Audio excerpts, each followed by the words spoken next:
Nous avons vu la dernière fois arrose ton jardin.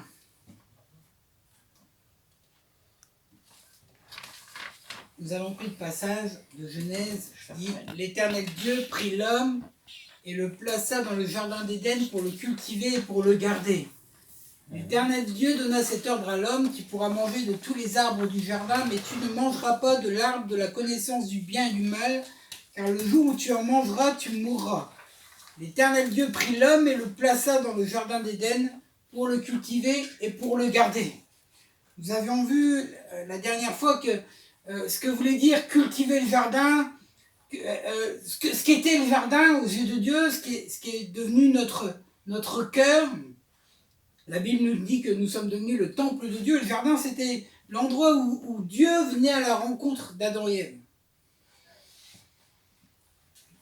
Nous avons ensemble le commandement de cultiver son jardin, ce qui à première vue ne semblait pas utile. Le texte maintenant nous demande de garder. Et là aussi, à première vue, on peut se demander quel a été le questionnement d'Adam. Le garder de quoi? La Bible précise qu'il a fait le tour du jardin d'Éden, des occupants du jardin. Il leur a même donné un nom à chaque animal. Il leur a donné un nom. De plus, les animaux étaient végétariens, l'homme aussi d'ailleurs. Donc ils étaient sans grand danger. Le mot paradis, c'est un mot d'origine perse en hébreu qui se dit pardes, et en grec qui se dit paradeisos, signifie verger entouré de murs. Ça laisse supposer que le jardin était clos en quelque sorte. Ce qui laisse entendre par ce mot hébreu et grec que ce jardin était quand même un peu sécurisé. Adam pouvait très bien se poser la question, et moi à sa place je l'aurais posé: contre qui ou contre quoi dois-je garder le jardin? Adam avait un indice important. Dieu lui avait défendu de prendre du fruit de l'arbre de la connaissance du bien et du mal. Et Adam a compris que cet interdit qu'il concernait, à qui Dieu a parlé directement à lui, concernait également quiconque qui était dans le jardin. On peut le comprendre dans la réponse. On va pas le lire, mais vous le retrouverez. Dans la réponse d'Ève, quand Ève s'adresse au serpent, elle ne lui parle pas de l'arbre de la connaissance du bien et du mal. Elle va lui parler de l'arbre qui est au milieu du jardin. Elle lui répond pas que Dieu avait dit de ne pas manger le fruit. Ève va répondre au serpent qu'elle ne peut ni le manger ni toucher l'arbre. Et on comprend qu'avec sa réponse, elle lui répond pas ce que Dieu a dit, elle lui répond ce que l'homme lui a inculqué. Elle va rajouter que l'arbre, on ne peut même pas le toucher.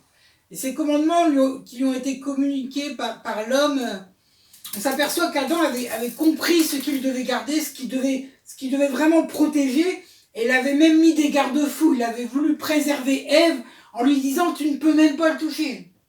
Le problème avec ça, c'est le fait de rajouter des commandements, rajouter des ordonnances à ce que la Bible décrit.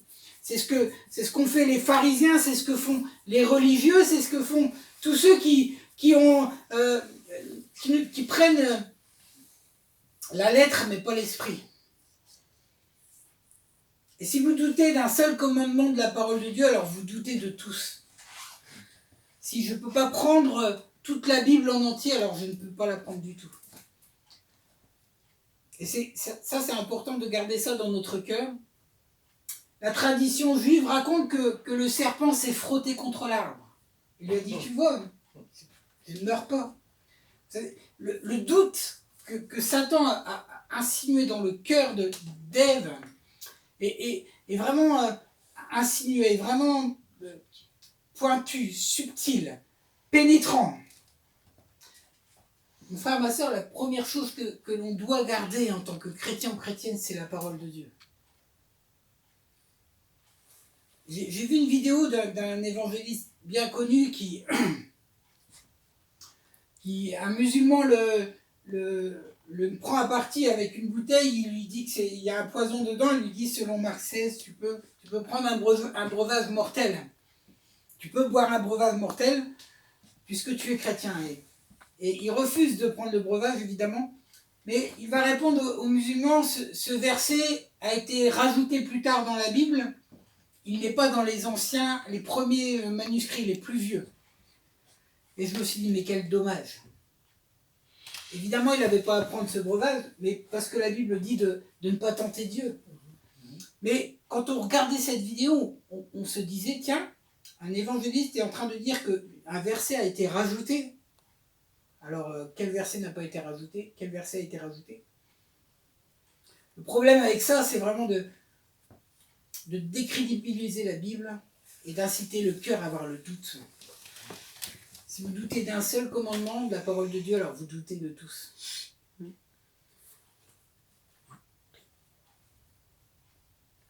Et à ce moment-là, on devient une cible. Je me rappelle, quand j'étais à l'armée, je faisais des tours de garde avec le fusil. C'était pendant la guerre du Golfe et il y a eu beaucoup de soldats, j'étais dans la marine, donc beaucoup de marins qui avaient été blessés, qui avaient été leur tenue tailladée. Et on était passé en vigie pirate et donc on était armés, les gardes avaient doublé, on devait protéger un bâtiment avec les officiers dedans, on devait les garder. Et c'était au milieu d'un parc, un petit bois, où le chemin était balisé par la lumière et notre chemin de ronde était justement sur ce chemin de lumière. Et quand je marchais avec le fusil, je ne voyais rien du tout, parce que quand on est dans la lumière, on ne voit rien de ce qu'il y a dans les ténèbres. Par contre, les ténèbres nous regardent. Et je me disais, mais quel idiotie l'armée de me faire une ronde en pleine lumière, je suis une cible et je ne vois pas l'ennemi. Lorsqu'on doute de la parole de Dieu, c'est ce qu'on devient. La parole de Dieu, c'est une lumière. Et si on doute, on devient une cible. On est quelqu'un qui n'est pas armé par la parole de Dieu. On la porte, mais on n'est pas armé par la parole de Dieu. Apocalypse 22, verset 18. Apocalypse 22, 18 nous dit « Je le déclare à quiconque entend les paroles de la prophétie de ce livre. Si quelqu'un y ajoute quelque chose, Dieu le frappera des fléaux décrits dans ce livre. Et si quelqu'un retranche quelque chose des paroles du livre de cette prophétie, Dieu retranchera sa part de l'arbre de la vie et de la vie sainte décrit dans ce livre. » Si quelqu'un y rajoute, Dieu retranchera sa part. Sa part de quoi? Dieu retranchera sa part de l'arbre de vie. L'arbre de vie et de la vie sainte. Ce texte qui termine la Bible, ce dernier verset de la Bible est directement relié au Jardin d'Éden. Directement relié à la première page de la Bible où Adam a accès à l'arbre de vie. C'est pas le fruit défendu qui a tué Adam. C'est pas parce qu'il a mangé ce fruit défendu qu'il est mort, enfin si, mais c'est pas le fruit qui l'a tué. C'est seulement Dieu qui l'a empêché, il a dit empêchons-le maintenant de mettre la main sur le fruit de l'arbre de vie. Et c'est ça qui l'a fait mourir. Et cette promesse, ici dans l'Apocalypse, cette promesse nous dit qu'en Christ, nous serons rétablis comme avant le péché original. La promesse ici, c'est que si nous gardons sa parole, si nous n'enlevons rien, si nous ne retranchons rien, alors Dieu nous rétablira dans ce paradis. Amen. Celui qui sera rétabli aura pris soin de rien rajouter, de rien ôter. Garder le paradis, c'était aussi garder sa parole. Jésus dira aux pharisiens dans Matthieu 15, je vais vous faire lire ce soir. Dans Matthieu 15, verset 4, la parole de Dieu est une des plus intéressantes ce que je dis. Car Dieu a dit, honore ton père et ta mère, et celui qui maudira son père ou sa mère sera puni de mort.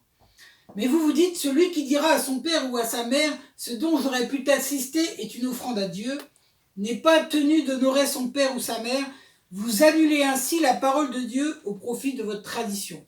Hypocrite. Ésaïe a bien prophétisé sur vous quand il a dit, ce peuple m'honore des lèvres, mais son cœur est éloigné de moi. C'est en vain qu'il m'honore en enseignant des préceptes qui sont des commandements d'hommes. Ayant appelé à lui la foule, il lui dit, écoutez et comprenez. Ce n'est pas ce qui entre dans la bouche qui souille l'homme, mais ce qui sort de la bouche, c'est ce qui souille l'homme. Alors ses disciples s'approchèrent lui dire, sais-tu que les pharisiens ont été scandalisés des paroles qu'ils ont entendues? Il répondit, toute plante que n'a pas plantée mon Père Céleste sera déracinée. Ce peuple m'honore des lèvres, mais son cœur est éloigné de moi. Et plus loin, verset 19, il dit, car du cœur sortent les mauvaises pensées, les meurtres, les adultères, les fornications, les larcins, les faux témoignages, les médisances. Ce sont là les choses qui souillent l'homme. De manger sans savoir les mains lavées, cela ne souille pas l'homme. Alors, évidemment, il n'est pas question quand Jésus nous parle de ce que les pharisiens reprochaient aux disciples, c'était pas de se laver les mains comme nous lavons les mains avant de manger. C'était pas une question d'hygiène. Hein. Là, les pharisiens, ils lui parlent d'une ordonnance qui a été rajoutée de faire des ablutions avec les mains en récitant des versets bibliques. Ça n'a rien à voir avec se laver les mains comme nous. Et c'est ça que Jésus leur a reproché. Garde ton cœur, garde ton jardin, garde ton cœur plus que tu gardes ta maison. Quand tu pars de chez toi, tu fermes bien la clé, tu vérifies et tu t'en vas. Ma femme des fois on rigole dans la voiture parce qu'elle ferme la clé, elle avance quelques pas, elle vérifie qu'elle a bien fermé la clé, elle recule, elle referme la porte à clé, elle monte dans la voiture et là elle se dit « Est-ce que j'ai bien fermé la clé ?» Et elle ressort pour aller vérifier et nous on est tous en train de rigoler parce qu'évidemment on l'a vu fermer la clé. Est-ce que tu gardes plus ton cœur que ta voiture? Verset. Garde ton cœur plus que toute autre chose. C'est dans l'Église, c'est pas mal. Car de lui viennent les choses de la vie. Tu fermes à clé ta voiture. J'ai mon beau-frère qui un jour, son voisin avait arrosé, il est fada de voiture, vraiment fada. Et un jour, son voisin l'avait arrosé d'eau de pluie, sa voiture. Et il venait de l'avoir astiqué. Il a crié à son voisin d'arrêter d'arroser la voiture parce qu'il y avait de l'eau qui allait sécher et faire des auréoles. Garde-tu ton cœur plus que ta voiture? Gardes-tu ton cœur plus que ton compte en banque? Plus que ta femme? Plus que tes enfants? Vous savez, avant même de croquer le fruit, avant même de le prendre, de l'avoir dans ses mains, Ève avait déjà péché dans son cœur. C'était juste une question de temps. Vous savez, la Bible dit qu'elle a vu le fruit et elle dit qu'il était précieux pour ouvrir l'intelligence. Moi, je voudrais vous demander, et je me suis posé la question, combien de temps il faut regarder ce fruit pour s'apercevoir que le fruit était précieux pour l'intelligence? Combien d'heures elle est passée devant ce fruit? Et ce qui est marrant, c'est que Dieu avait placé cet arbre en plein milieu du jardin. Il l'avait pas mis tout à gauche où Ève aurait pu l'esquiver en allant tout à droite. Il l'avait mis au milieu du jardin et qu'importe l'endroit où elle se tenait, elle était toujours à égale distance de cette tentation. Combien de temps il faut regarder ce fruit jusqu'à ce qu'elle puisse changer en nous la parole de Dieu? Combien de temps nous devons regarder notre péché, nous devons l'examiner, nous devons l'envier? Dieu a-t-il réellement dit? Le diable, tous les jours, nous pose cette question, c'est cette réflexion que je me suis fait en préparant ce message, c'est que à chaque situation, à chaque décision que nous prenons, en fait, le diable vient nous dire, est-ce que Dieu a réellement dit? Et je me suis rendu compte que cette question, c'était pas le diable qui a répondu, c'est Ève. Et cette question, dans notre vie de tous les jours, c'est à nous d'y répondre. Le diable a-t-il réellement dit? Et le diable te laisse le soin de préciser si oui ou non il a réellement dit. Chaque action de notre part, je dirais même, chaque pensée, chaque phrase revient à dire si Dieu a réellement dit ou pas. Je m'explique, quand un frère et sœur vous parle mal, vous allez avoir une réaction qui va sous-entendre à Satan, Dieu a-t-il réellement dit que tu aimeras tes ennemis? Quand quelqu'un nous fait du mal, quand quelqu'un nous dévalorise, quand quelqu'un nous humilie, et notre façon de répondre va dire à Satan si Dieu a réellement dit. Est-ce que Dieu a réellement dit de ne pas se défendre, de se taire devant la souffrance? Est-ce que Dieu a réellement dit de ne pas murmurer? À chaque fois qu'on a envie de faire quelque chose, chaque action, chaque cellule de notre corps pousse nous pousse à dire à Satan, oui, Dieu a dit, ou non, Dieu n'a pas dit. Ou Dieu n'a pas réellement dit. Garde ton cœur plus que toute autre chose. Vous savez, c'est ce qu'a fait Jésus dans le désert. Satan l'a tenté avec des versets bibliques et il lui a dit des vérités. Mais Jésus les a remis dans le contexte. Et a même... Il a pas seulement évité, comme chacun de nous, éviter de pécher. Vous savez, nous souvent, en tout cas moi, je ne sais pas vous, mais moi souvent j'évite de pécher. Mais la tentation est là. J'évite de pécher. Je prie, je me sauve, je fuis, je baisse la tête, je baisse les regards, je ferme ma bouche, j'évite de pécher. Mais Jésus n'a pas seulement fait ça, il a accompli la parole de tout son être. Il a pas... Oui, il a été tenté en toutes choses, mais c'est pas comme nous, parce que lorsqu'on est tenté et qu'on évite, c'est quand même un peu à contre-cœur. C'est quand même... Je le fais pas, je suis chrétien. Ah, et souvent on entend dire des chrétiens, je vais me déconvertir 5 minutes et puis lui en remettre une. Mais cette parole, elle est dite avec humour, mais elle reflète vraiment quelque chose. C'est que au premier regard, on a quand même envie d'y en claquer une. Et c'est pas Jésus, ça. Jésus, de tout son être, il aimait. Il se forçait pas à aimer. Jésus t'aime. Jésus t'aime de tout son être. Et ce qu'il a montré à Satan, c'est vraiment ça, sa capacité, sa faculté à accomplir la parole de Dieu. La parole de Dieu, elle était sienne. C'était à lui, c'était sa vie. Il n'avait qu'un désir, Jésus, c'était d'accomplir la parole. C'était de faire ce qu'il voyait faire au Père. Même, il n'avait même pas besoin. Nous, on doit faire ce que Dieu nous dit de faire. Jésus n'avait même pas besoin. Il dit pas, je fais tout ce que le Père m'a dit de faire. Il dit, je fais tout ce que je vois faire du Père. Ah, mais quelle différence! Si je fais mon ménage et que mon fils reste en train de regarder sa console et puis que je lui dis, donne-moi un coup de main, fais la vaisselle, ça sera déjà un bon garçon. Mais si je n'ai rien à lui dire, qu'il me voit faire et qu'il me prend l'aspirateur et qu'il fait pas ce que tu fais, je fais. Mais là, quelle différence! Quel chrétien différent nous serions! Et c'est ce que fit Jésus dans le désert. Le diable citait des versets bibliques hors contexte. Mais Jésus lui a rappelé ce que Dieu dit. Et on est confronté à ça tous les jours. Je me rappelle quand j'étais tenté de travailler au noir, il y avait toujours un chrétien me rappelant que tout travail mérite salaire. C'est biblique. Tout travail mérite salaire. Et si je répliquais, c'est pas légal, alors on me répondait, sois pas juste à l'excès. C'est encore biblique. Et si vraiment je me sentais mal, je pouvais répondre, mais quand même, c'est écrit dans la parole de Dieu, Jésus a payé ses impôts. Et alors, on me répondra, mais la lettre tue, mais l'esprit vivifie.